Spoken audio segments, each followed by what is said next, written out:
ओं जननीं शारदां देवीं रामकृष्णं जगद्गुरुं पादपद्मे तयोः श्रित्वा प्रणमामि मुहुर्मुहुः।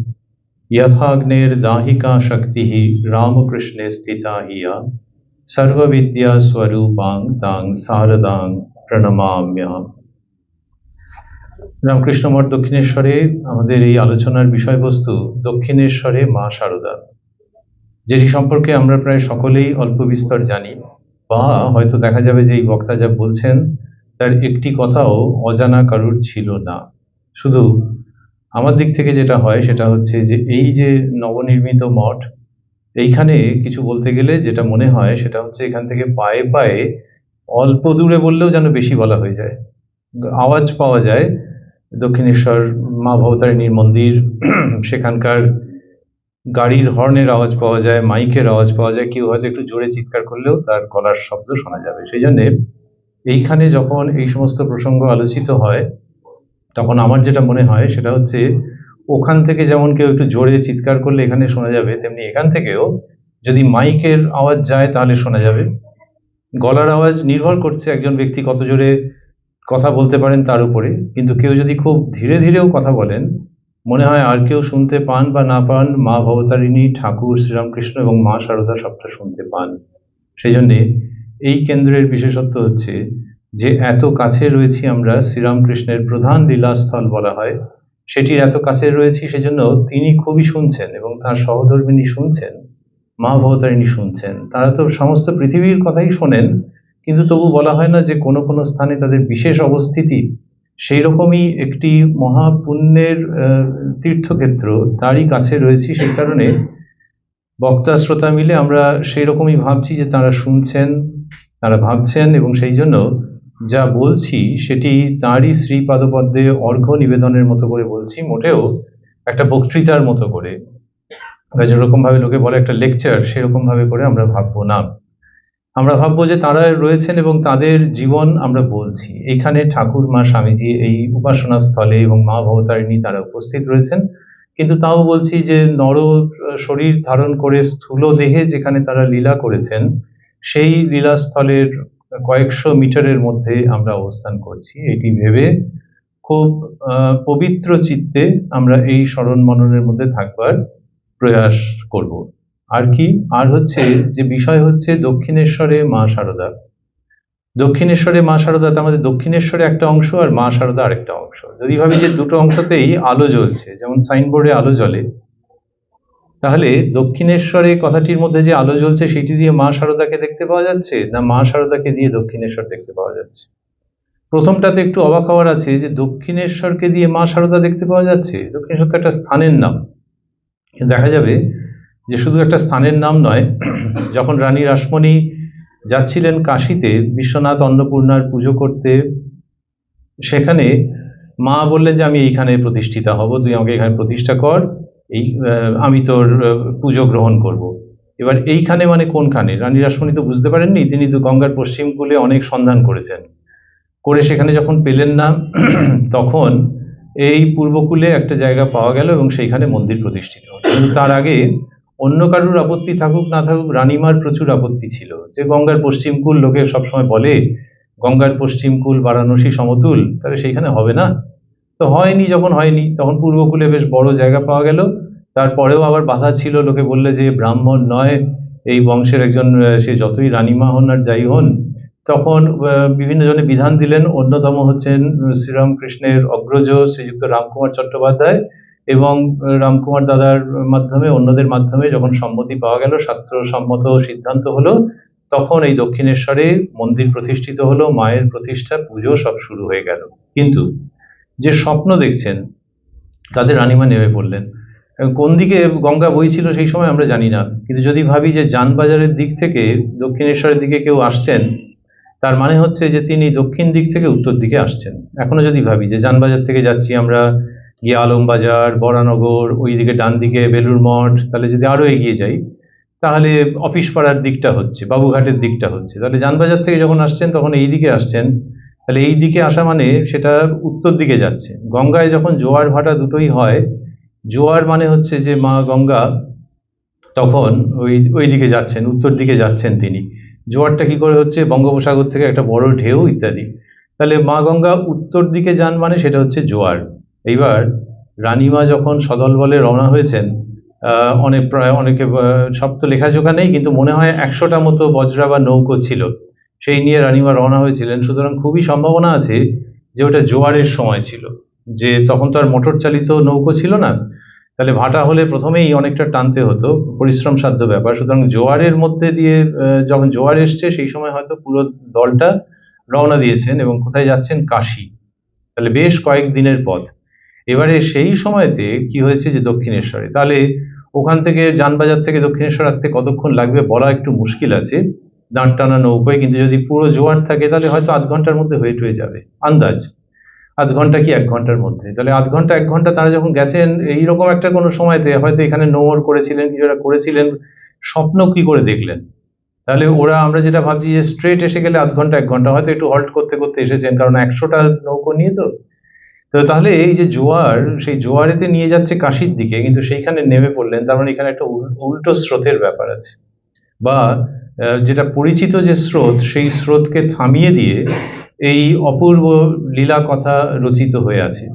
রানীমা নেমে পড়লেন এবং সেইখানে মন্দির প্রতিষ্ঠা করলেন, এবং মন্দির প্রতিষ্ঠা করেও আবার যখন দেরি হচ্ছিল, তখন তিনি আবার স্বপ্ন পেলেন যে কাঠের বাক্সে মাকে রাখা আছে।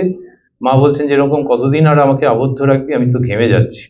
বলতে উনি তাড়াতাড়ি করে ব্যস্ত হলেন, এবং স্নান যাত্রার দিন মন্দিরের প্রতিষ্ঠা হলো। যে স্নান যাত্রা বৈষ্ণব ভাবের মধ্যে একটা বড় রকমের দিন, কিন্তু মা কালীর মন্দির স্নান যাত্রার দিন হবে, এটা কিন্তু খুব একটা পরিচিত একটা ঘটনা নয়।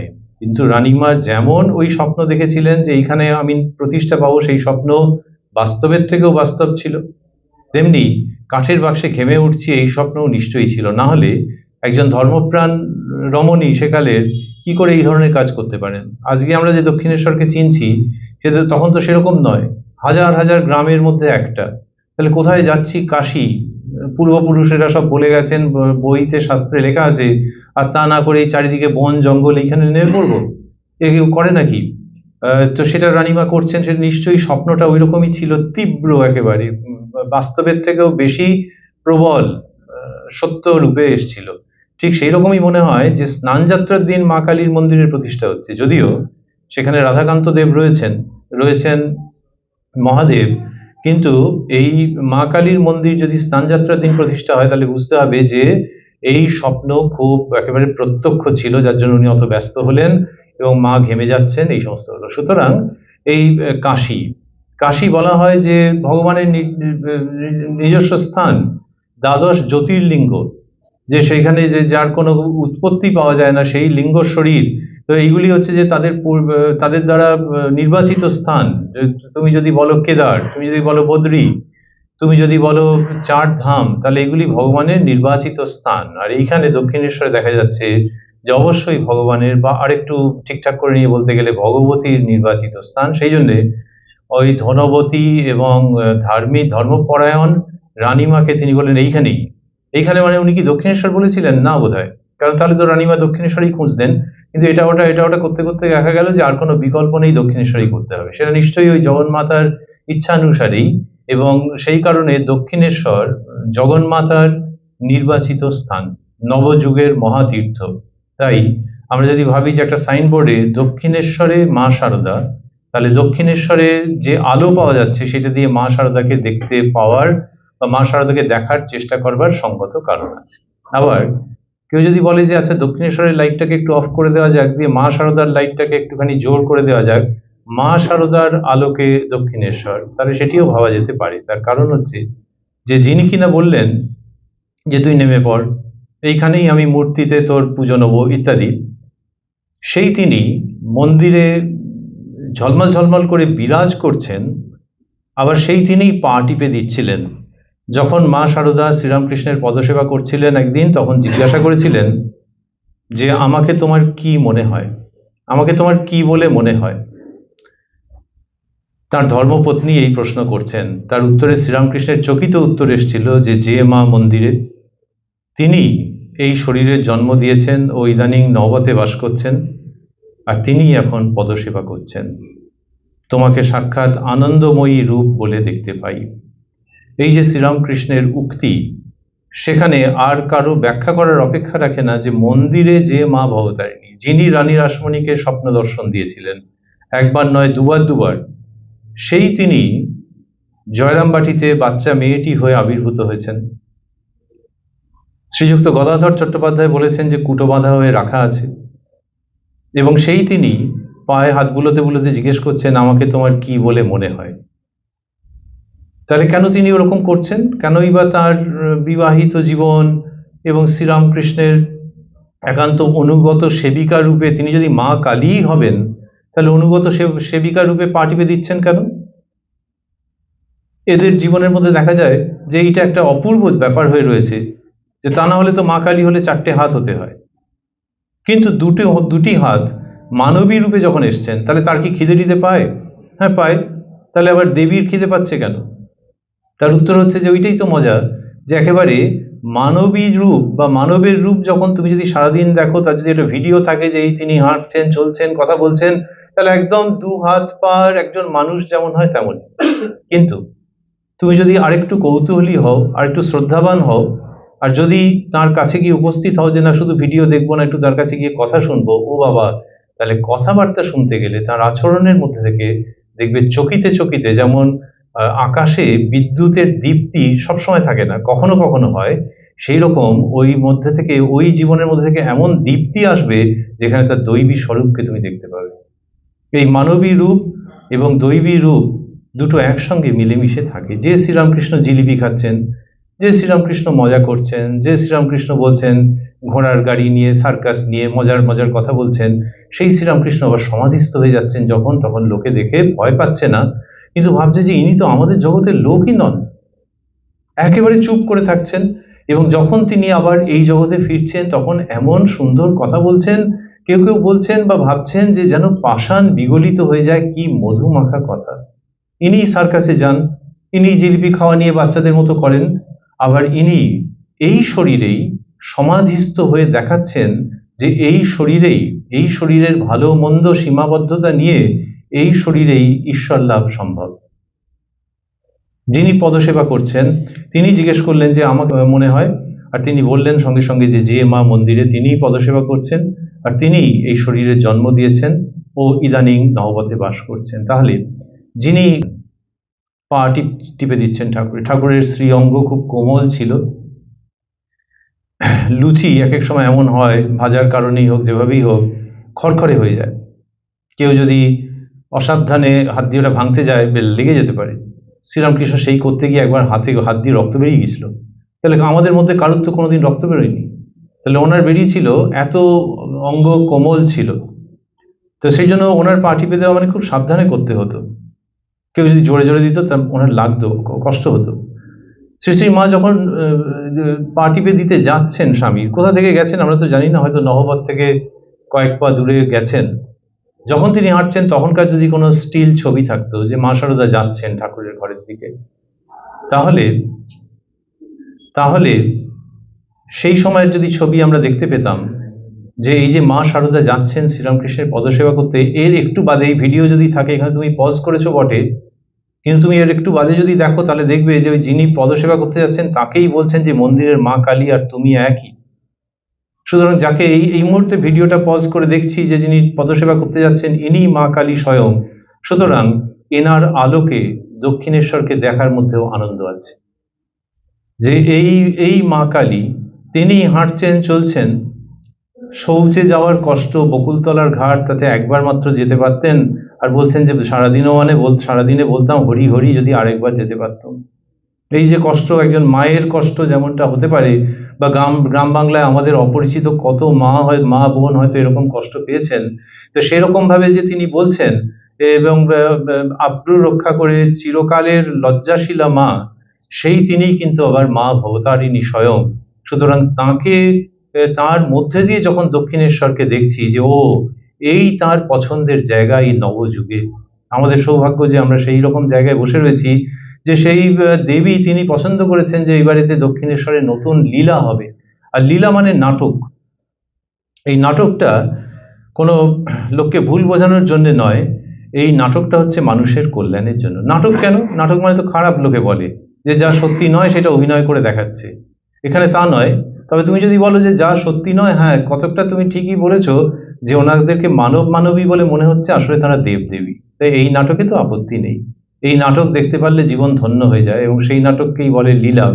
তো এই লীলার স্থল হিসেবে দক্ষিণেশ্বরকে নির্বাচন করেছেন। সুতরাং মা শারদার আলোকে যদি ভাবি যে সেই সাইনবোর্ডে মা শারদার আলো জ্বলজ্বল করে জ্বলছে, তাহলে দক্ষিণেশ্বরকেও দেখতে পাওয়া যাবে তাঁরই আলোকে। অতএব দক্ষিণেশ্বরে মা শারদা যখন ভাবছি আমরা, তখন দক্ষিণেশ্বরের আলোয় মা শারদা এবং মা শারদার আলোয় দক্ষিণেশ্বর, এই দুরকমই ভাবতে পারা যায়। আজকে আমরা যতটুকুনি এই প্রসঙ্গের মধ্যে থাকবো, আবারও বলছি যে ঠিক লেকচারের মতো নয়, কিন্তু আমরা সকলে মিলে ওই সময়টাকে ফেরত পেতে চাইছি যে আলোক। এই ঘরে যেখানে বসে রয়েছি, এই আশ্রমে, এখানে নয় নয় করে অনেকগুলোই আলো জ্বলছে। আমার মুখের উপরেও আলো এসে পড়ছে, আপনাদের উপরেও পড়ছে, এবং ইলেকট্রিক লাইট। কিন্তু যখন দক্ষিণেশ্বর এবং মা শারদা, ঠাকুর শ্রীরামকৃষ্ণ, স্বামী বিবেকানন্দ, তখন ইলেকট্রিক লাইটের প্রশ্নই নেই। এবং সেই জন্য ভাবতে ভালো লাগে যে ওই যে বলছিলাম যে দক্ষিণেশ্বরের আলোয় মা শারদা, মা শারদার আলোয় দক্ষিণেশ্বর, সেটা কোনো হ্যালোজেন ল্যাম্প নয়, অন্য কিছু নয়, সেটা হচ্ছে ভেতরের আধ্যাত্মিকতার আলো। সেই আলোতে মানুষজনকে যেভাবে দেখতে পাওয়া যায়, তার কাছে হয়তো হাজার হাজার ভোল্টের আলো হার মেনে যায়। সেই রকম সময়ের মধ্যে আমাদের থাকবার প্রচেষ্টা, যেখানে কিনা বাইরের কৃত্রিম আলো দরকার লাগে না, তাদের অন্তরের শুভ্র জ্যোতির আলোকেই তাদের দর্শনের চেষ্টা। এই চেষ্টার মধ্যে বলছিলাম যে লেকচারের মতো করে সেই জন্য নয়, লেকচার যেন কিছুটা কৃত্রিম আলো, আর তাদেরই আলোয় তাদেরকে দর্শন, তার একটা অন্য রকমের আনন্দ। বক্তা শ্রোতা মিলে সেইটির মধ্যে অবস্থান করা। বক্তার দিক থেকে শুধু হচ্ছে কি যে মা শারদার দক্ষিণেশ্বরে যে অবস্থান, সেই সম্পর্কে যে তথ্য পাওয়া যায়, সেই তথ্যের মধ্যে কিছুটা কিছুটা আমরা থাকবো। কিন্তু সেই সঙ্গে আমরা শুনবো আজকের অনুষ্ঠানে বা মায়ের ইচ্ছে হলে পরবর্তী যে অনুষ্ঠানগুলোতে, সেখানে আমরা শুনবো যে মা শারদা নিজে কি বলেছেন, তার শ্রীমুখের যে উক্তি, সেইগুলিকে আমরা শোনবার চেষ্টা করব। আর আমরা ভাববো যে এই দক্ষিণেশ্বর, মা শারদার উক্তি, শ্রীরামকৃষ্ণ, স্বামী বিবেকানন্দ, এই সব মিলে একটা অসাধারণ ব্যাপার হয়ে, কি বলবো, হয়ে গেছে না, হয়ে চলেছে এবং হয়ে চলবে। শুধু অতীতের নয়, বর্তমানের এবং ভবিষ্যতের একটা মহা ঘটনা, সেইটার সম্মুখীন আমরা। এবং সেই মহা ঘটনার মধ্যে দেখছি, একটু আগে উল্লেখ করেছিলাম যে রানীমা হাল ছেড়ে দিচ্ছিলেন প্রায়, যে গঙ্গার পশ্চিম কূল হবে না, হবে না। এমনি ছড়ার মতো শুনতে বেশ ভালো লাগে, আর বাস্তবে তো খুব প্রয়োজনীয় কথা যে গঙ্গার পশ্চিম কূল, বারাণসী সমতুল। আর রানীমার ক্ষেত্রে যেহেতু তিনি তার স্বর্গগত স্বামীর কল্যাণের জন্য এবং অন্যান্য কারণে কাশী যাচ্ছিলেন, তাহলে ওনার কানে যদি ওটা গিয়ে থাকে, গেছে তো নিশ্চয়ই, যে বারাণসী সমতুল হচ্ছে দক্ষিণ গঙ্গার পশ্চিম কূল, তাহলে উনি নিশ্চয়ই পশ্চিম কূলের জন্য আরো ব্যস্ত হয়েছেন। যে যখন বারাণসী যাওয়াই হলো না, মায়ের স্বপ্ন দেখলাম, কিন্তু এখন চোখ খুলে ড্যাব ড্যাব করে যে দেখছি বাস্তব জগতে কিন্তু কোথাও জমি টমি নেই, তাহলে অন্তত করতে হলে পশ্চিম দিকেই করা যাক। কিন্তু হলো না, পূর্ব দিকে হলো। শোনা যায় যে যখন স্বামী বিবেকানন্দ এর অনেক পরে বেলুড় মঠ স্থাপনের জন্য উদ্যোগী হয়েছেন, তখন তিনি গঙ্গার পূর্বকূলের কথা প্রথমে ভেবেছিলেন। কারণ প্রভু শ্রীরামকৃষ্ণ সেইখানেতে মর্তলীলা যাপন করেছেন, অবসান হয়েছে গঙ্গার পূর্বকূলে। কিন্তু সেই সময়তে গঙ্গার পূর্বকূলে ওই 1897-98 এরকম সময় গঙ্গার পূর্বকূলে আবার জমি পাওয়া যায়নি। পশ্চিম দিকের চমৎকার জমি পাওয়া গেল, এবং বেলুড় মঠ, নীলাম্বরবাবুর বাগানবাড়ি, বেলুড় মঠ, সেই সব হলো। আবার তিনিই বললেন যে ওটা মায়েদের জন্য একটা মঠ চাই, মাকে কেন্দ্র করে। আমাদের যেমন পশ্চিমকূলে ঠাকুরকে কেন্দ্র করে ছেলেদের হয়েছে, তেমনি তেমনি পূর্বকূলে মাকে কেন্দ্র করে মেয়েদের মঠ হবে, এইরকম স্বামী বিবেকানন্দের অভিপ্রায়।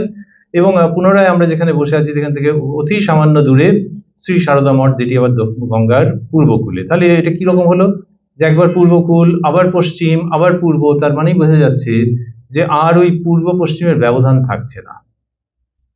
গঙ্গার পশ্চিম কূল বারাণসী সমতুল, আর আমরা বলতে চাইবো গঙ্গার পূর্বকূল ফুটিল নতুন ফুল, নতুন পুষ্পের এইখানে এক অদ্ভুত বিকাশ হয়ে চলেছে। কিন্তু একটা প্রবাহ রয়েছে গঙ্গার পশ্চিম কূলে, যে গঙ্গা কথাটাকে ছাড়তে ইচ্ছে করছে না। তাহলে গঙ্গার পশ্চিম কূল পূর্বকূলেই অপূর্ব কাণ্ড সংঘটিত হয়ে চলেছে। এটি কি গঙ্গা? এটি রামকৃষ্ণ ভাবগঙ্গা। এই রামকৃষ্ণ ভাবগঙ্গা, ওই যে বলছিলাম রানীমা সম্ভবত জোয়ারের সময়তেই রওনা দিয়েছিলেন, কিন্তু তার যাত্রা থামলো মা ভবতারিণীর প্রত্যক্ষ দর্শন পেয়ে। যারা গঙ্গায় চান করেছেন তারা জানেন, একাধিকবার যারা করেছেন, যে গঙ্গার জলের মধ্যে স্রোত যেটা থাকে, স্রোতের মতো থাকে, এক এক সময় আবার নিচের দিকে উল্টো স্রোত এসে যায়, আর উষ্ণতার তারতম্য থাকে। এই শীতকালে বিশেষভাবে বোঝা যায় যে ওরে বাবা, নিচের জল কনকনে ঠান্ডা, ওপরের দিকটাতে গরম। বিজ্ঞানের ছাত্ররা এটা শুনলেই সমর্থন জানাবেন যে হয়তো হতেই পারে, জলের যেরকম ধর্ম তাতে এটা হতে পারে। তাহলে ওই গঙ্গার জল, তাতে বিভিন্ন গভীরতায় বিভিন্ন রকমের উষ্ণতা আছে, একটা সমসত্ব ব্যাপারের মতো নয় উষ্ণতাটা। এই শ্রীরামকৃষ্ণ মা শারদা আগমনের পর আমাদের মনে হয় যে এই যে মা গঙ্গার যে প্রবাহ, সেইখানে রামকৃষ্ণ ভাবগঙ্গা ওর সঙ্গে মিলেমিশে একাকার হয়ে গেছে। স্নান করবার সময় কারোর যেমন মনে হচ্ছে যে এইখানটা বেশ ঠান্ডা, ওইখানটা বেশ গরম, তাহলে এই মা গঙ্গার মধ্যে একটা ট্র্যাডিশনাল মা গঙ্গার প্রবাহ আছে, আর এর মধ্যে রামকৃষ্ণ ভাবগঙ্গা তার একটা নিজস্ব স্থান আছে। এই সমস্তটা মিলেমিশে হচ্ছে, এবং এই রামকৃষ্ণ ভাবগঙ্গা শুধু পূর্ব পশ্চিমের মধ্যে যে তফাৎ করছে না তাই নয়, পূর্ব পশ্চিম উত্তর দক্ষিণ সমস্ত জায়গাকে সে কি করছে, সে এক অদ্ভুত ভাবে সিঞ্চিত করছে। এমনিতে গঙ্গার জল আপনারা দেখেছেন নিশ্চয়ই, যে কয়েক মাস আগেই হয়েছে কি, যে বর্ষার সময়তে এক একটা জায়গায় প্রবল বন্যার মতো হয়ে গেছে, এবং ভিডিও পাওয়া যায়, রিলস আছে, যে পাড় ভেঙে যাচ্ছে, মানে মা গঙ্গা একটুখানি টার্ন নিয়েছেন তো সঙ্গে সঙ্গে পাড় ভেঙে যাচ্ছে, একটা বাড়ি ধূপ করে পড়ে গেল, যে কি সাংঘাতিক, মুর্শিদাবাদে হোক অন্যত্র হোক, যেটা বাড়ি পড়ে গেল, তো মা গঙ্গা টার্ন নিয়েছেন, তো সেটা নেওয়ার ফলে ওরকম ভাবে বাড়ি পড়ে গেছে, ইরোড করে গেছে ল্যান্ড। তো আবার গঙ্গার জল কাজেও লাগে, সেচের কাজে লাগে। বেলুড় মঠে গঙ্গার জলকে নিয়ে এসে বিশুদ্ধ পানীয় জলে রূপান্তরিত করা হচ্ছে, কত কত মানুষের, বোধহয় সহস্র মানুষের ভালো পানীয় জলের ব্যবস্থা হচ্ছে। তাহলে গঙ্গার জলের দিয়ে পানীয় জল হতে পারে, সেচের কাজে লাগতে পারে, আবার বাড়ি ধসেও যেতে পারে। কিন্তু রামকৃষ্ণ ভাবগঙ্গায় শুধুই কল্যাণ মঙ্গল হয়ে চলে। রামকৃষ্ণ ভাবগঙ্গা সে টার্ন নেয়, সে হয়তো সমস্ত পৃথিবী জুড়ে প্রবাহিত হয়, এবং সে হয়তো নতুন নতুন দেশকে প্রভাবিত করছে। কেউ কেউ হয়তো হোয়াটসঅ্যাপে এবং সোশ্যাল মিডিয়াতে দেখেছেন কদিন আগেই, যে একজন খেলোয়াড় তিনি প্রভাবিত হয়েছেন স্বামীজির ভাবের দ্বারা। আসলে রামকৃষ্ণ ভাবগঙ্গা নানানভাবে টার্ন নিচ্ছে, এবং টার্ন নিয়ে নতুন নতুন জায়গাকে স্পর্শ করছে, কিন্তু সেখানে কিছু ধসে পড়ছে না, সেখানে পানীয় জল বলুন, সার বলুন, ভেতরকার সার বস্তুর জাগরণ হচ্ছে। এই রামকৃষ্ণ ভাবগঙ্গার মধ্যে আমরা দেখছি মা শারদার অপূর্ব অবস্থান, কারণ ওটি রামকৃষ্ণ শারদা ভাবপ্রবাহ। বড়রা বারবার করে বলছেন যে বিরাট ভুল হয়ে যাবে তুমি যদি এদের দুজনের মধ্যে কোনো তফাৎ করো। ওই এমনিতে নারী শরীর আর পুরুষ শরীর এরকম ভাবে, কিন্তু ভেতরে জানবে একই সত্তা। তো সেই রামকৃষ্ণ শারদা যে ভাবপ্রবাহ, তারই মধ্যে আমরা রয়েছি। অতএব আমরা যখন তথ্যের দিকে যাচ্ছি, আমরা যখন শ্রী শ্রী মায়ের শ্রীমুখের কথার দিকে যাচ্ছি, সব সময়তেই মনে রাখছি যে ওই রামকৃষ্ণ ভাবগঙ্গা, এমনিতে শীতকালে লোকের ঠান্ডা ঠান্ডা লাগে, গরমে ইয়েতে অনেকের অসুবিধা হয়ে যায়, যে গঙ্গার চান শীতকালে করব, কিন্তু আমাদের গায়ে সোয়েটার থাকুক বা সামান্য মাত্র বস্ত্র থাকুক, শীতকাল হোক গরমকাল হোক, যে কোনো সময় এই রামকৃষ্ণ ভাবগঙ্গাতে একেবারে চোখ বুজে ডুব দেওয়া যায়, অবগাহন স্নান করা যায়। আমরা যখন তথ্যের কথা বলছি, আমরা যখন শ্রী শ্রী মায়ের শ্রীমুখের উক্তির কথা বলছি, অন্য প্রাসঙ্গিক মন্তব্যের মধ্যে থাকছি, তখন আসলে এই রামকৃষ্ণ শারদা ভাব ও গঙ্গার মধ্যে অবগাহন স্নান করবার প্রয়াস করছি। সেইভাবে এই আলোচনার মধ্যে থাকতে থাকতে ভাবছি যে শ্রী শ্রী মায়ের যখন 19 বছর মতো বয়স, বিয়ে হয়েছে ওই 5.5-6 বছর মতো বয়সে। বিবাহ সম্বন্ধে মা শারদা খুব মনে রাখতে পারতেন না, অত কম বয়সে হয়েছে তো। তো অন্য মহিলারা যারা তার কাছে আসতেন, ভক্ত হোক সঙ্গী হোক, যেমন জিজ্ঞেস করছে মা তোমার বিয়ের কথা, সে আমার মনে নেই, তবে খেজুরের সময় বিয়ে হয়েছিল, এরকম ভাবে বলতেন। আর একজন জ্ঞাতি ভাই তার নাম করে বলতেন যে তার বাপ কোলে করে নিয়ে গিয়ে কামারপুকুরে দিয়ে এসেছিল, তার ডেট ফেট কিছু মনে নেই। ওই একেবারে বাচ্চা মেয়ে তো, তা আর তখন ওই বয়সে তো বিবাহ হতো বটে। আর এখানে ঠাকুরের সঙ্গে বয়সের ব্যবধান 18 থেকে 19 বছরের মতো। তো ঠাকুর আবার বলেছেন যে কুটো বাঁধা হয়ে রাখা আছে, সেই করে তো বিবাহ হয়েছে। এখন সেই তার বয়স যখন প্রায় 19, এর মধ্যে ঠাকুর গেছেন এসছেন এই সমস্ত হয়েছে, আমরা সেই পর্বের মধ্যে যাচ্ছি না। কামারপুকুরে যখন গেছেন তখন কি আনন্দ হয়েছে, কিন্তু এর উল্টোটা হয়ে গেল যখন ভাইরাল হয়ে গেল একটা কথা। কে বা কারা করে দিয়েছিল, হয়তো তাদেরও দোষ দেওয়া যায় না খুব একটা। তারা বললে যে এই গদাধর সে গিয়ে দক্ষিণেশ্বরে একবারে ভগবান করে পাগল হয়ে গেছে, উন্মাদ। আর এটা ভাইরাল হয়ে গেছে, এই জন্য ভাইরাল কথাটাকে আমরা বলছি যে কিছুটা সত্যি, তার সঙ্গে কিছুটা মিশেল, এইসব দিয়ে এরকম। এখনকার দিনেই ভাইরাল হয়ে গেলে লোকে তার মধ্যে থেকে বের করতে পারে না যে সত্যি কথাটা কি, অনেক সময় অসুবিধে হয়ে যায়। আর তখনকার দিনে না কোনো মোবাইল, না চিঠিপত্র, না কোনো ছবি, এরকম এতে সেই মেয়ের মনের মধ্যে কি প্রচন্ড রকমের দুঃখ হলো সেটা আর কারোর বলে দেওয়ার অপেক্ষা রাখে না। এমনিতেই একটি বিবাহিত মেয়ের মনের মধ্যে হবে, তার উপরে হচ্ছে আত্মীয় স্বজন পরিচিত, তাদের মধ্যেও একটা জিজ্ঞাসার চিহ্ন যে ও তাই নাকি, জামাই পাগল হয়ে গেছে বুঝি। আর আমরা বলছিলাম যে এর মধ্যে কিছুটা সত্যতা আছে, কারণ শ্রীরামকৃষ্ণই পরে বলছেন, তিনি নিজেই বলছেন তার শ্রীমুখে যে সেই সব উন্মাদ অবস্থা গেছে। উন্মাদ অবস্থা গেছে তার কারণ ঈশ্বরের জন্য ভাবনায় তিনি যেরকম ভাবে করেছেন, তিনি নিজে বলছেন যে সেই অবস্থা হয়েছে আমার যখন উন্মাদ হলো, এরকম কথা তিনি বলছেন। তার মানে যে তখন হয়েছে কি, যে মানুষজনের সঙ্গে সম্পর্ক কোনো কিছু নেই, এবং ভগবানকে পাচ্ছি না বলে, মায়ের দেখা পাচ্ছি না বলে, লোকে বলে না যে আরে খিদে পাগল হয়ে গেছে, তো এরকম যে বলে, সেরকম ঈশ্বর দর্শনের ক্ষুধা, তার সেই আস্বাদনের আকাঙ্ক্ষা, পরিতৃপ্তির অভাব, সেইখান থেকে তার ওইরকম পাগলের মতো অবস্থা। তিনি নিজেই বলছেন যে মা ভবতারিণীকে যখন পাচ্ছেন না, বা মাকে চকিত দর্শন করেছিলেন, মাকে চকিত দর্শন করেছিলেন, তারপরে আর দর্শন পাচ্ছেন না, তখন বলছেন যে তুই রামপ্রসাদকে দেখা দিয়েছিস, আমাকে আর দিবি নে, এইরকম করলেন। তা করে চকিত দর্শন পাওয়া মানে কি, সে তখনও সে খাড়া গলায় দিতে গিয়েছিলেন যে এটা বাড়াবাড়ি হয়ে যাচ্ছে, যে আমি এই শরীরে রয়েছি অথচ মায়ের দর্শন পাবো না। এই করতে মায়ের দর্শন পেলেন, কিন্তু এই মায়ের দর্শন পাওয়ার পরে যেটা হলো সেটা হচ্ছে যে সারাক্ষণ পেতে ইচ্ছে করছে, সারাক্ষণ পেতে ইচ্ছে করছে। বাচ্চা ছেলেমেয়েরা যখন টফি খেলো, ক্যাডবেরি খেলো, মাকে বলছে যে রাত্রিরেও দাও, সকালেও দাও, তা মা হয়তো ধমক ধমক দিল, এটা ওটা করলো, কারণ মা জানেন যে সারাক্ষণ খেলে পেট খারাপ হয়ে যাবে। কিন্তু এখানে হচ্ছে যে ঈশ্বর দর্শন, শ্রীরামকৃষ্ণ বলছেন ঈশ্বর লাভই মানুষ জীবনের উদ্দেশ্য। আর তার জীবনে দেখা যাচ্ছে যে সারাক্ষণই ওইটা পায়, এটা চাই চাই চাই, কি চাই, চকলেট নয়, ক্যাডবেরি, টফি নয়, ওই যে মা যে দেখা দিলেন সেইটা সারাক্ষণের জন্য চাই। এবং সেইটা একটা অদ্ভুত, অস্তর্থক, সদর্থক, প্রতিশ্রুতিময় উন্মাদনায় পরিণত হলো, যে আর কিচ্ছু চাই না, এইটাই চাই। এবং মাটিতে এক এক সময় মুখ ঘষে ঘষে কাঁদছেন। মুখ ঘষে কেউ মাটিতে কাঁদে নাকি? উনি কাঁদছেন। কেউ কেউ দেখে ভেবেছেন যে এর বোধহয় জন্মদাত্রী মা সে গত হয়েছে, সেই জন্য ছেলেটা এরকম ভাবে কাঁদছে।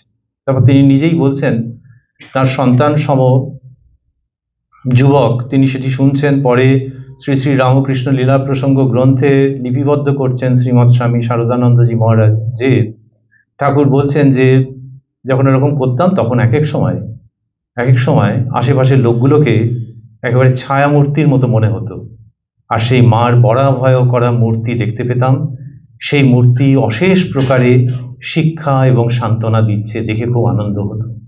আর বাকি সময়টাতে এরকম ছটফট ছটফট করছেন পাগলের মতো। সুতরাং এটা ভাইরাল হওয়া কিছু অস্বাভাবিক নয়। কামারপুকুর জয়রামবাটিতে ওই রকম ভাবে খবর গেছে। তখন সেই তার বিবাহিত পত্নী আমাদের মা শারদা, ওই 19 বছর মতো বয়স, তার মনের মধ্যে প্রচন্ড শঙ্কা যে তাহলে বোধহয় সত্যি তাই। এবারে উনি ভাবছেন যে কি করে যাওয়া যায় দক্ষিণেশ্বর।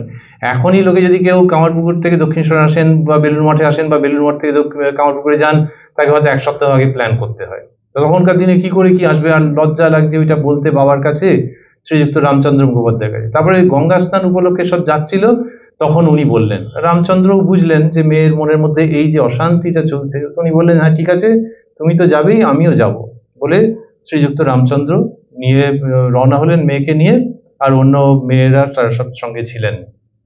এইবার যেতে যেতে যেতে যেতে ম্যালেরিয়া হলো। তো ম্যালেরিয়া হলো, এত প্রচন্ড জ্বর এসে গেল কাঁপুনি দিয়ে মা শারদার, যে সে সাংঘাতিক অবস্থা। তার পিতৃদেব কি করলেন, একটা চটিতে আশ্রয় নিলেন। তাহলে এইগুলো অদ্ভুত জীবনের ঘটনা। এখন হলে কেউ প্যারাসিটামল খেয়ে নেয় করে করে, তখন সে উপায় ছিল না, তো থাকলে হয়তো খেতেন, কিন্তু উপায় ছিল না। তো সেই উপায় নেই, ফলে ওই জ্বর গায়ে চটির মধ্যে রয়েছেন এবং জ্বরে প্রায় বেহুশ, এখনো হয় লোকে, যে লোকে বলে হসপিটালাইজ করতে হবে নাকি, তো প্রায় বেহুশ হয়ে গেছেন। এই সময় এইটি শ্রী শ্রী মা নিজে তার শ্রীমুখে বলেছেন যে, তখন দেখলেন একটা কালো কুচকুচে মেয়ে কোথা থেকে চলে এলো, এসে সে শয্যার পাশে বসে সে বলছে যে আমি মাথায় হাত বুলিয়ে দিচ্ছি, কোনো চিন্তা নেই মা, তোমার সব ঠিক হয়ে যাবে। বলছেন যে কি সুন্দর দেখতে, ঘোর কালো কিন্তু ভারী সুন্দর দেখতে মেয়েটিকে, ওই জ্বরের ঘোরে তিনি দেখছেন। তারপরে তারই মধ্যে তিনি বলছেন যে তুমি কে গা, কোথা থেকে এসেছো? সে বলছে আমি দক্ষিণেশ্বর থেকে এসেছি। তখন মা বলছেন দক্ষিণেশ্বর, আমার আর যাওয়া হলো না, আমি তো যাবো, তাকে দেখবো বলে বেরিয়েছিলাম, স্বাভাবিক আনট্রিটেড ম্যালেরিয়া, তো সেই জন্য বলছেন যে আর যাওয়া হলো না আমার। তখন সেই মেয়ে বলছে যে তুমি যাবে বই কি, তোমার জন্যই তো সেখানে আমি তাকে আটকে রেখেছি। এরপরে যে কি হলো আর ওনার খেয়াল নেই, থাকলে হয়তো বলতেন, উনি বলছেন যে তারপর আর জ্ঞান ছিল না, পরের দিন সকালে উঠে তিনিও দেখলেন, তাঁর প্রণম্য পিতৃদেবও দেখলেন যে শরীর ঠিক হয়ে গেছে, শরীর ঠিক হয়ে গেছে। কিন্তু অদ্ভুত ব্যাপার, এই ম্যালেরিয়া আবার এই দক্ষিণেশ্বরে আসার পরেও হয়েছিল। এমন নয় যে অলৌকিক ভাবে একবার সব এই জীবনগুলো লৌকিক আর অলৌকিকের মাঝখান দিয়ে চলছে, একটা অদ্ভুত ব্যাপার। স্বামী শারদানন্দজি মহারাজ শ্রীরামকৃষ্ণের জীবন ব্যাখ্যা করবার প্রসঙ্গে বলেছেন যে দেবভাব এবং মানব ভাব এই দুটো এদের জীবনে অপূর্বভাবে যুক্ত হয়ে থাকে, এদের জীবন লীলার মধ্যে। তো মায়ের ক্ষেত্রে দেখা গেল যে ম্যালেরিয়া হলো, আবার দক্ষিণেশ্বর আসার পর হলো, কিন্তু ওই যে হলো এবং ওই মেয়ের দেখা তিনি পেলেন, তারপর সব শরীর টরীর অনেকটা ঠিক হয়ে গেল, তারপর চলো রে বাবা আরো হাঁটতে হবে, এ করতে হবে, কিন্তু অনেক আনন্দ আছে। কিন্তু মেয়েটা কোত্থেকে এলো, কোথায়, আর দক্ষিণেশ্বর থেকে আসছে এরকম বললো কেন, কি জানি। তো তারপরে যে চলে এলেন, এসে লাস্টের যে পর্বটা সেটা বাবাতে মেয়েতে এবং অন্যরা মিলে নৌকো ভাড়া করলেন বিকেলের দিকে। সেই নৌকো এসে দক্ষিণেশ্বরে গঙ্গার তীরে লাগলো, সেটা প্রায় রাত্রি তখন 9টা। রাত্রি 9টার সময়, এখন কেউ রাত্রি 9টায় আসার কথা ভাবতেও পারে না, এক যদি আত্মীয় স্বজনের বাড়ি থেকে আলাদা কথা। রাত্রি 9টার সময় এলো, ততক্ষণে ভেতরে খবরও চলে গেছে যে জয়রামবাটি থেকে ওরা এসছেন।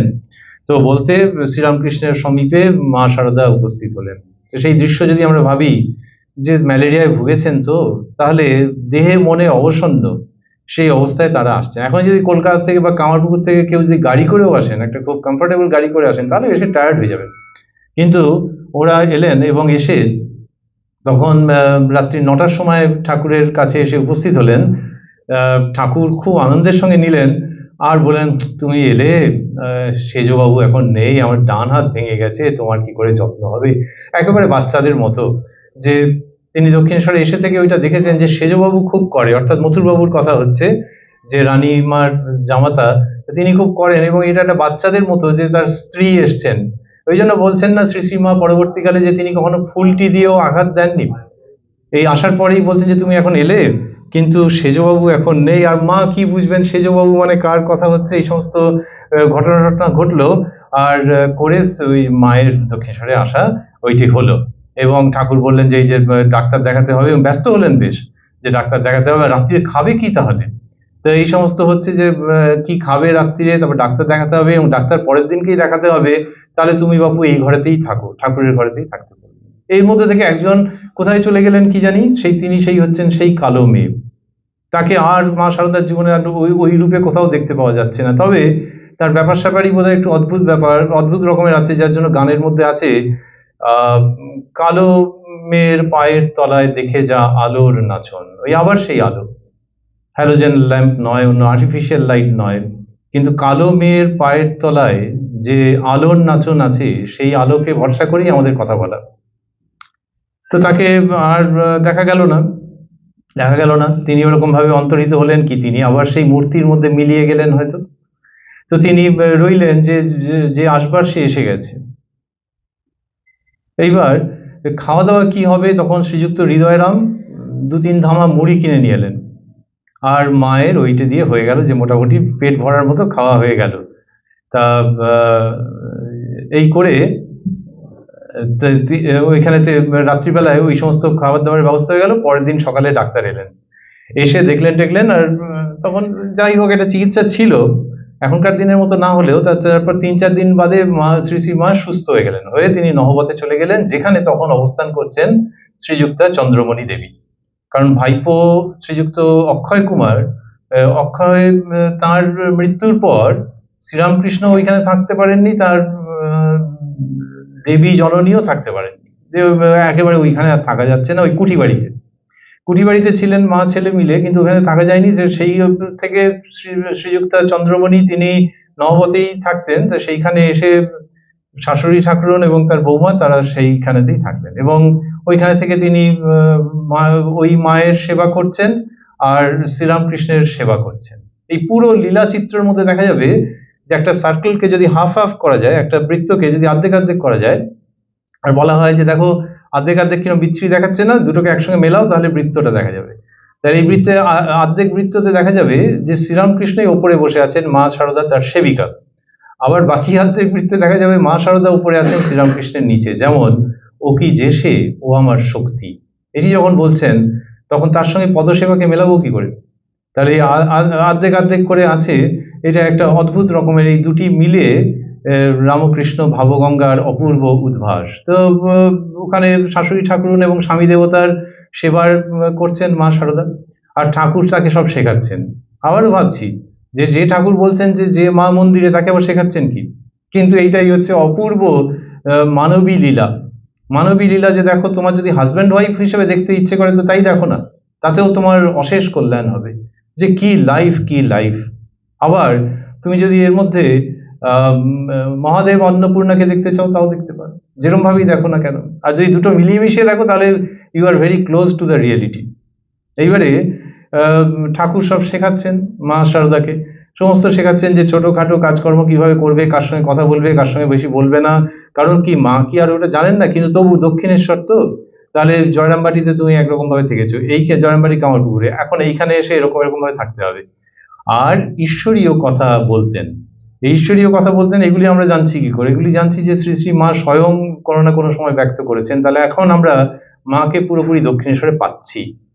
এই জায়গাতে এসে দেখছি যে বাহ, বেশ, তিনি দক্ষিণেশ্বরে চলে এসছেন, আর ঠাকুর মার কথা হচ্ছে, আর কোনো প্রাইভেসি বলে ওনাদের ব্যাপার নেই, আমরাও কান পেতে সেই সব শুনে ধন্য হয়ে যাচ্ছি।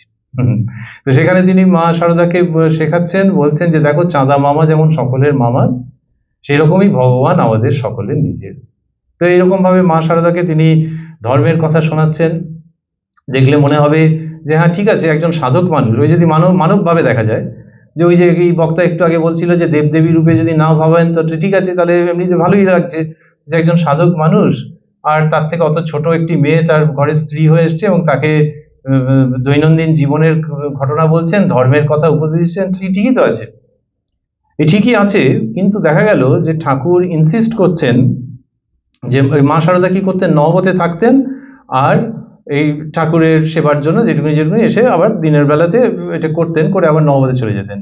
অদ্ভুত ব্যাপার, ঠাকুর শ্রীরামকৃষ্ণ চাইলেন যে মা শারদা যেন রাত্রে ঠাকুরেরই ঘরে শয়ন করেন।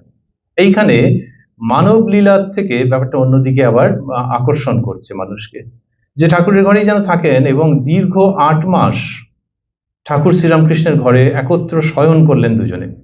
ঠাকুর শ্রীরামকৃষ্ণের অদ্বৈত সাধনার গুরু শ্রীমৎ তোতাপুরীজি বলেছিলেন যে পত্নী সঙ্গে থাকতেও যদি তোর কামভাবের, তোর মানে ওই ভাষায় বলেছিলেন, হয়তো কিছুটা পাঞ্জাবি কিছুটা বাংলা মিশিয়ে, যদি তোর কামভাবের উদ্ভব না হয় তাহলে বুঝতে হবে ব্রহ্মজ্ঞানে প্রতিষ্ঠিত হয়েছিস। তো সেগুলো তো আমরা তত্ত্বকথার মতো করে ভাবছি, তার বিরাট গুরুত্ব, কিন্তু বাস্তবে যদি ভাবি যে ওই রকম বয়স, 19 বছর বয়স, ঠাকুর ষোড়শী পুজো করেছেন যখন শ্রী শ্রী মাকে, তখন তার 19 বছর বয়স, 16 নয়। তো এই বয়সে তাকে তিনি নিয়ে আসছেন, ইটস আ ডেয়ারিং অ্যাক্ট। যে একজন ওই রকম সাধক, তিনি বলছেন যে এসে শো এখানে। তো ঠাকুর নিজেই বলছেন যে হ্যাঁ, আবার ঠাকুর বলছেন ও যদি ভালো না হতো তাহলে কি আর আমি আমার ভাব রক্ষা করতে পারতাম? ওই জন্যই বলছি যে দুটো বৃত্ত ঠাকুর শেখাচ্ছেন তাকে, চাঁদা মামা সকলের মামা, আবার বলছেন ও যদি না ভালো হতো আমি নিজেকে রক্ষা করতে পারতাম না। এই দুটো মিলিয়ে নিয়ে ভাবতে হয় আমাদের। তো সেখানে ওরকম 8 মাস দীর্ঘ শয়ন করেছেন, এবং ঠাকুরের অদ্ভুত অদ্ভুত ব্যাপার ছিল, যার জন্য বলা হয় যে লোকে যেমন বিজ্ঞানে এক্সপেরিমেন্ট করে, উনি সেরকম এক্সপেরিমেন্ট করেছেন, ডেঞ্জারাস এক্সপেরিমেন্ট। এমনিতে লোকে অ্যাসিড ট্যাসিড নিয়ে এক্সপেরিমেন্ট করতে গেলে ভয় পায় যে এই দূর থেকে করো, কোথায় আগুন লেগে যাবে। তো এইখানে সংসারের যে অগ্নি, সেই অগ্নি নিয়ে শ্রীরামকৃষ্ণ এক্সপেরিমেন্ট করেছেন, এবং 8 মাস ওরকম ভাবে শয়ন করলেন। আবার সেই সময় বলতেন নিজের মনকে যে মন, এই তো, আর তো কেউ কিছু বলবে না, বিবাহিত পত্নী তো, তাহলে মন তো, তোমার কি ইচ্ছে হচ্ছে? উমা এই ভাবতে না ভাবতে একেবারে সমাধিস্থ হয়ে যেতেন ঠাকুর শ্রীরামকৃষ্ণ। যে মনের কাছে ওই হালকা সাজেশন, বিপরীত সাজেশন যখন আনছেন, তখন মন সমাধিস্থ হয়ে যাচ্ছে। এইখানে দেখা যাবে যে না, আর মানবভাবে ধরাছোঁয়া যাচ্ছে না, মানবভাবে ধরাছোঁয়া যাচ্ছে না, এ দৈবী ভাব। কিন্তু শ্রীরামকৃষ্ণই বলছেন যে আমি 16 টাং করে গেলাম, তোরা 1 টাং করবি বলে। নহবত ইন্টারেস্টিং জায়গা। নহবত মানে সানাই। তো ওই যে নহবতকে কেন্দ্র করে মায়ের জীবনযাত্রা আবর্তিত হচ্ছে। তো তা ঠাকুরের ঘর, নহবত, এইসব তো এই লীলার মধ্যে আমরা পাচ্ছি। কটি নহবত আছে। আমরা যেখানে বসে আছি সেখান থেকে যদি ভাবি যে এই মন্দিরের ব্যাক গেট দিয়ে কেউ ঢুকছেন, ঢুকে যদি দক্ষিণ দিকে যাচ্ছেন, তাহলে কুঠিবাড়ি, আর ওই দিকে ডান দিকে নহবত। সেই নহবতখানায় শ্রীমা সারদা দেবী এবং জননী চন্দ্রমণি তারা থাকতেন। আরেকটি নহবত কোথায়? আরেকটি হচ্ছে আরো দক্ষিণ দিকে যদি কেউ চলে যায়, মন্দিরের দক্ষিণতম প্রান্তে রেল যে লাইন আছে, তার লাগোয়া আরেকটি নহবত আছে, যেটা এখনো ব্রিজ থেকে পরিষ্কার দেখতে পাওয়া যায়। তাহলে বালির দিক থেকে এসে যখন ব্রিজটা যেখানে শেষ হচ্ছে ওখানে তাকালেই এই দিকের নহবতটি দেখতে পাওয়া যায়। এই দুটো নহবত, এবং রানীমা কি করেছিলেন, এমন সুন্দর ব্যবস্থা যে দুটো নহবত থেকেই সানাই বাজতো। এখন লোকে বলে রেকর্ডেড না লাইভ, তো সত্যি সত্যি লাইভ হতো, সানাই বাজতো। আর দিনের মধ্যে বার চারেক সানাই বাজতো। শ্রী শ্রী রামকৃষ্ণ কথামৃততে সেই বর্ণনা আছে যে সকালে যখন দেবদেবীর ঘুম ভাঙছে তখন সানাই বাজে, তাদের যখন ভোগ নিবেদন করা হচ্ছে সানাই বাজে। এই সমস্ত রানিমার ব্যবস্থা ছিল যে খাওয়ার সময় একটু মিউজিক হবে, তো এইরকম ভাবে দেবদেবীর প্রীত্যর্থে সেখান থেকে সব সানাই বাজতো।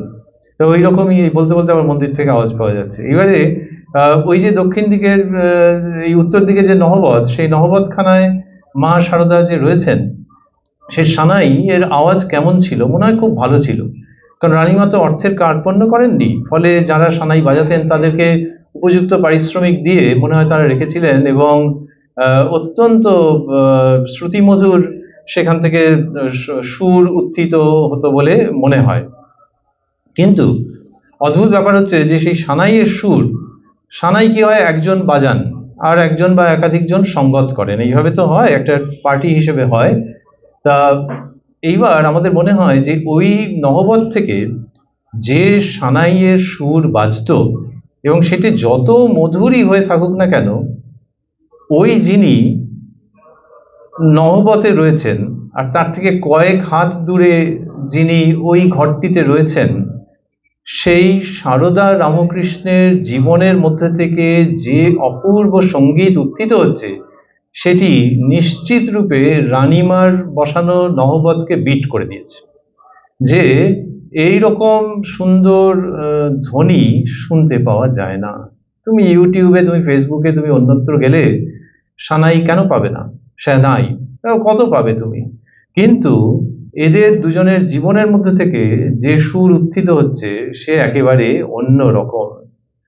যখন এইসব নহবতের ঘর, তো নহবত ঠাকুর বলতেন নবত, হটা বাদ দিয়ে অনেক সময় এরকম বলেছেন। তবে নহবতের ঘরে যে মা শারদা থেকেছেন এবং তাদের ওই অপূর্ব লীলা, তা এইটি নিয়ে ভক্তদেরও কৌতূহল ছিল। পরবর্তীকালে ভক্তেরা যখন মা শারদাকে পেয়েছেন, হয়তো উদ্বোধনে পেয়েছেন বাগবাজারের অন্যত্র, তখন মা শারদার সঙ্গে যখন কথা হচ্ছে, তখন মা শারদা বলছেন যে আসলে এই মানে শ্বশুর বাড়ি বলতে যেরকম বোঝায় কামারপুকুর, তো তারপরে এই দক্ষিণেশ্বরে এসে ঠাকুরকে পেয়েছেন, সুতরাং তার সঙ্গে খুব সুখস্মৃতি যুক্ত আছে।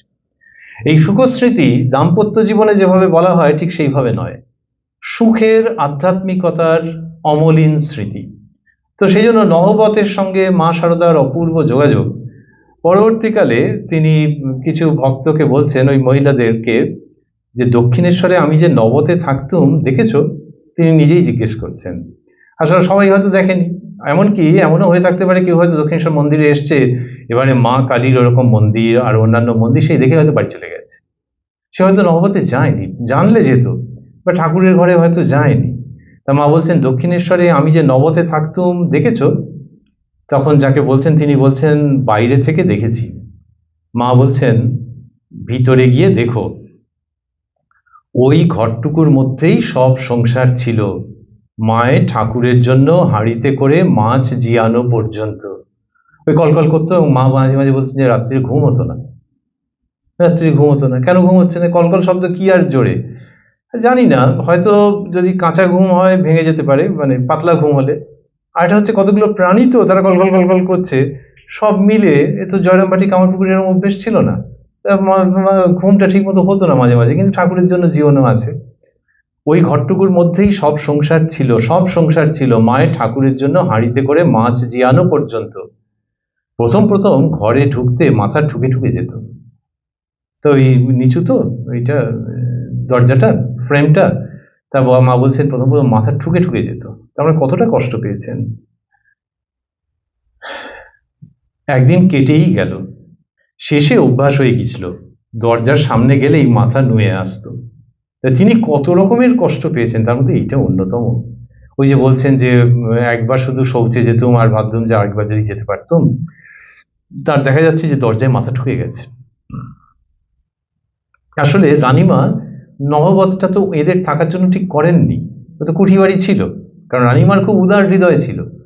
কিন্তু তারপরে যখন দেখা গেল যে কুঠি বাড়িতে মাতে ছেলেদের মিলে থাকতে পারছে না, তখন তো একটা ব্যবস্থা করতে হবে। সেই হিসেবে নহবতে এসেছিলেন।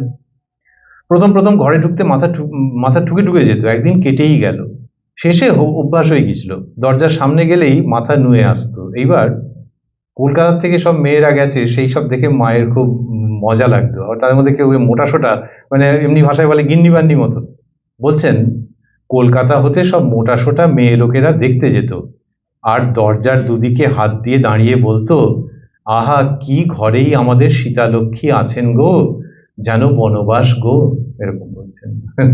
কিন্তু ওই বনবাস যাকে নিয়ে বলছেন তার মনের মধ্যে কোনো দুঃখ নেই, কিন্তু তিনি বলছেন দেখো ওই সব কলকাতা শহরের সব এসছে, বড় বড় ঘরের সব মেয়ে বউরাই এসছে আর বলছে এরকম কি ঘরেই আমাদের সীতালক্ষ্মী আছেন গো। সতী লক্ষ্মী বলা হয়, আর এখানে সীতালক্ষ্মী, ওই অশোক কাননে যেরকম তিনি ছিলেন।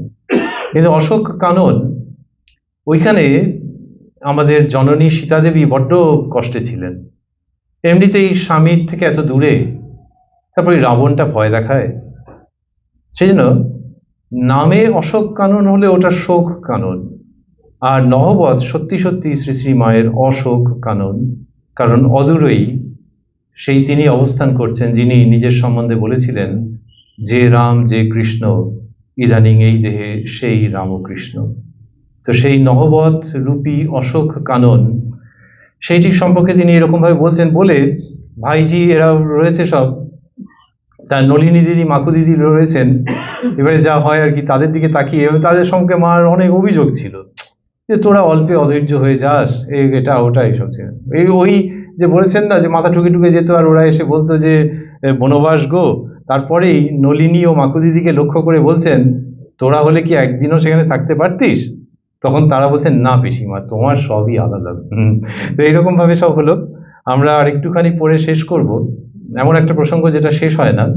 আমরা কি করব আজকে এই প্রথম দিন, ওই যে বলছিলাম শ্রী শ্রী মায়ের ইচ্ছে হলে এর মধ্যে ভবিষ্যতে আমরা থাকবো, কিন্তু আমরা কি করব একটু সন্তারিকের মতো শুনে নেব চটপট চটপট করে, যে দক্ষিণেশ্বরে যে মা শারদা থেকেছেন সেটা কিরম সময় থেকেছেন, আবার কবে চলে গেলেন, কিরম কি হলো। এই যে 1872 তিনি এলেন দক্ষিণেশ্বরে, 1872 আসার অল্পকাল পরেই ঠাকুর ওই ঘটনাটি করলেন, সেটি হচ্ছে ষোড়শী পুজো। দেশে এসে গেছে, সে মানে কে? ওই ওই মা এই রূপে এসছেন। এমনি বিয়ে হয়েছে, অনুষ্ঠান হয়েছে, শাঁখ বেজেছে, সবকিছু হয়েছে, কিন্তু আসলে ওই মা এই রূপে এসছেন, আর দুজনে মিলে আমরা জগতের জন্য কিছু রেখে যাব। তো সুতরাং আর দেরি করেননি। 1872 সম্ভবত 5ই জুন তিনি ষোড়শী পুজো করেছিলেন এবং মায়ের মধ্যে আদ্যাশক্তির যথাবিহিত আবাহন করেছিলেন। এর বছরখানেক বাদে 1873 মধ্যভাগে মায়ের শরীর খারাপ হয়, শ্রী শ্রী মায়ের শরীর খারাপ হয়। ওই যে আমরা বলছিলাম যে ম্যালেরিয়া ট্যালেরিয়া কাটিয়ে দক্ষিণেশ্বরে এলেন, তারপরেই আবার শরীর খারাপ হয়েছিল, সেটা আজকে আর উল্লেখ করলাম না, পরে হয়তো আমরা একটু ডিটেলে শুনবো মানে সেই সময় থাকবার চেষ্টা করব পুনরায়। 1873 মধ্যভাগে দক্ষিণেশ্বরে যখন শরীর খারাপ হলো তখন জয়রামবাটি চলে গেলেন। এরপর 1874 মানে আরো এক বছর বাদে দক্ষিণেশ্বরে দ্বিতীয়বারের জন্য এলেন। 1875 সেপ্টেম্বর অক্টোবরে জয়রামবাটি গেলেন। এই 6-7 বার এসছেন আর কি। তৃতীয়বার হচ্ছে 1876 17ই মার্চ, ভিডিওতেও থাকছে, এটা ঐতিহাসিকতার স্বার্থে আমরা উল্লেখ করছি। এবং শ্রীযুক্ত শম্ভু মল্লিক একটা চালাঘর তৈরি করেছিলেন, সেইখানে কিছুদিন শ্রী শ্রী মা বসবাস করছিলেন, কিন্তু তারপর শ্রী শ্রী মা নিজেই বলতেন যে ঠাকুর পেটরোগা ছিলেন। তো ঠাকুরের ওই আমাশা হলো, তখন আবার এখান থেকে গিয়ে সেবা করা, তখন আবার নহবতে গিয়ে মা থাকতে আরম্ভ করলেন। 1876 নভেম্বরে জয়রামবাটি গেলেন, তারপর চতুর্থবার তিনি দক্ষিণেশ্বরে এলেন 1881 ফেব্রুয়ারি মার্চ মাসে। সেই সময় শ্রীযুক্ত হৃদয়রাম একটু উঁচু নিচু কথা বলেছিলেন, যার জন্য মায়ের খুব কষ্ট হয়েছিল। তারপরে আবার চলে যান তিনি, যেভাবেই হোক। তারপরে পঞ্চমবার আগমন করেন 1882 ফেব্রুয়ারি মার্চে, তখন ঠাকুরের শরীর খারাপ এবং তখন ঠাকুর খবর পাঠিয়েছিলেন যে ওকে আসতে বলুন। ওই জন্যই বলছিলাম যে একদম মানব ভাব, যে ধর্মপত্নী যেন আসে, সেবার খুব কষ্ট হচ্ছে, কারণ হৃদয়রাম চলে গেছেন, তো সেই জন্য ডেকে পাঠালেন। ষষ্ঠবার আগমন 1884-তে, সপ্তমবার 1885-তে, এবং তখন ঠাকুরের গলার অসুখের সূত্রপাত হয়েছে, এবং এই 1885-তেই শ্রী শ্রীমা শ্যামপুকুরে ঠাকুরের সেবার জন্য গমন করলেন। এই পর্যন্ত আজকে আমাদের উল্লেখ। আর শুধু ভাবছি যে মা ওই যে গল্প করবার মতো করে বললেন যে দক্ষিণেশ্বরে আমি যে নবতে থাকতুম দেখেছো, এইটি এই যে জিজ্ঞেস করছেন। এখন এই বড়দের সম্বন্ধে হয় কি যে এদের জীবনের বলা হয় যে কোনো কিছুই উদ্দেশ্যবিহীন নয়। শ্রীরামকৃষ্ণের জীবনে, মা শারদার, স্বামী বিবেকানন্দের যে কিছু একটা উদ্দেশ্য আছে। এখন লোকে বলে যে উদ্দেশ্য আছে, একটা হিডেন মোটিভ আছে, তা নয়, ওই অর্থে নয়, কিন্তু মানুষের ভালো হয় যাতে, মানুষের যাতে মঙ্গল হয় সেই জন্য নানান রকমের এরা সব করতে থাকেন। এই কিছুদিন আগে বিজ্ঞান মহারাজের জন্মতিথি গেছে, বিজ্ঞান মহারাজকে বললেন এই তুই কুস্তি লড়তে পারিস? তিনি বললেন এই চেহারার একটা লোক আমার সঙ্গে কুস্তি লড়বে বলছে? উনি বললেন হ্যাঁ পারি। বলে সে হাতে আঙুলে আঙুলে ধরে সে ঠাকুর পুরো কুস্তিগিরের মতো, আর যখন যাচ্ছেন তার দিকে গায়ে চাপড় মারতে মারতে যাচ্ছেন যে তোমায় হারিয়ে ছাড়বো, একদম মিনমিন করে যাননি কিন্তু। এই আজব ব্যাপার, এর ঘটনাটা কি? ওমা, ঘটনার শেষে দেখা যাচ্ছে যে বিজ্ঞান মহারাজ ভাবছেন আমাকে হারিয়ে দেবে নাকি, আর ঠেলতে ঠেলতে নিয়ে গিয়ে ঠাকুরকে দেয়ালে ঠেসে ধরেছেন। ধরেছেন যখন, তখন দেখছেন ঠাকুরের শরীর থেকে ওর শরীরের মধ্যে একটা ইলেকট্রিক কারেন্টের মতো কি আসছে। আর সেই সময় ঠাকুর কিছুটা রহস্যজনক ভাবে বললেন, কিরে হারিয়েছিস তো, হারিয়েছিস তো? কে যে হারলো, কে যে জিতলো, এরকম তো একটা উদ্দেশ্য থাকে। শ্রী শ্রী মা জিজ্ঞেস করলেন দক্ষিণেশ্বরে আমি যে নবতে থাকতুম দেখেছো, এই প্রশ্ন করছেন। তখন ইনি বলছেন যে বাইরে থেকে দেখছি। তখন শ্রী শ্রী মা বলছেন ভিতরে গিয়ে দেখো। তো এই যে নবদ কেউ দেখেনি, কেউ বাইরে থেকে দেখেছে, আর কেউ ভেতরে গিয়ে দেখছে। উনি বলছেন ভিতরে গিয়ে দেখো। এখন তো ঢুকতে দেয় না, তো এখন তো কত রেস্ট্রিকশন হয়েছে। কোভিডের আগেও ভেতরে তো টপ করে ঢোকা যেত না বাইরে থেকে, আর তার আগের কথা মা বলছেন যে ভেতরে ঢুকো। তাহলে আমরা যে ডিসেম্বর মাসে রয়েছি, আমরা কি ভেতরে ঢুকতে পারবো? এখানে কি রেস্ট্রিকশন উঠে যাবে? কি করে বলবো, জানি না তো, কর্তৃপক্ষের নিয়ম। কিন্তু মা যে বলছেন ভিতরে গিয়ে দেখো দেখো, সে মনে মনে ঢুকতে কোনো বাধা নেই। এই আমাদের সমস্ত যে স্মরণ এই প্রসঙ্গে, সেটা হচ্ছে ওই নববতের ভিতরে ঢুকে পড়ার জন্যে, শ্রীরামকৃষ্ণের ঘরের ভিতরে ঢুকে পড়ার জন্য। সে কোভিড থাকুক না থাকুক, কর্তৃপক্ষের বাধা নিষেধ থাকুক না থাকুক, ওই যে মা তার শ্রীমুখে বললেন ভিতরে গিয়ে দেখো, তাঁরই তাঁরই কৃপায় তাঁদের স্নেহের হস্ত মাথায় নিয়ে আমাদের চেষ্টা যে এমনিতে সশরীরে ঢুকেও কে উল্টো পাল্টা কি ভাববে, যে ট্রেনের টাইম হয়ে যাচ্ছে, এটা ওটা নানান রকম ভাবতে পারে। সশরীরে ঢোকাটাই শেষ কথা নয়। সুতরাং আমরা মনে মনে অবশ্যই এই সমস্ত পাঠ আলোচনার মধ্যে দিয়ে শ্রোতা বক্তা মিলে চেষ্টা করব এবং তাদের কাছে প্রার্থনা করব যেন সার্থক হয় শ্রী শ্রী মায়ের ওই উক্তি, যেন আমাদের জীবনে একেবারে বাস্তব রূপায়িত হয়ে আমাদের জীবনকে আনন্দে পরিপূর্ণ করে দেয়। যেখানে দেখছি শ্রী শ্রী মা বলছেন ভিতরে গিয়ে দেখো। ওম জননীং শারদাং দেবীং রামকৃষ্ণং জগদ্গুরুং পাদপদ্মে তয়ো শ্রিত্বা প্রণমামি মুহুর্মুহু। यथाग्निर्दाहिका शक्तिः रामकृष्णे स्थिता हिया सर्वविद्यास्वरूपां तं शारदां प्रणमाम्यहम्।